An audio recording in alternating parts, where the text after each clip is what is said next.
দেখ মানে তোরা সব পিকনিকে গিয়ে ঝামেলা করিস, তার থেকে বলে এখনই বলতে পিকনিক কি করবি। পিকনিকে যাবো ঠিক আছে, কিন্তু সবার আগে গার্লফ্রেন্ডের নাম্বার গুলো ব্ল্যাক লিস্ট করতে হবে। পিকনিকে শুধু হানি সিং এর গান বাজবে না না, মাঝে মাঝে বাচ্চারও গান বাজবে।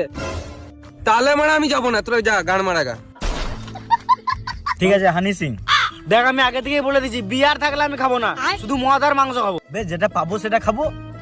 মুরগির মাংস কিন্তু খাবো না, খাসির মাংস খাবো। কত চাঁদা দিছিস? 30 টাকা। গান মায়না বেশি, মুরগির মাংস হবে। গান মারা খাবো। বেশ বস, তোর জন্য একটা ডিম বেঁচে দেবো। এ আমি কিন্তু পেট ভরে ভাত খাবো। ভাত ফাত হবে না, শুধু মদ আর মাংস হবে। একটা সব থেকে বেশি ইম্পর্টেন্ট কথা, আমাদের পিকনিকে প্রতিবারে এই ডিস্টার্বটাই হয়, রানতে রানতে মেয়ে দেখা হবে না। তাহলে তোর পিকনিকটা তুই গাঁড়ে ভরে নে।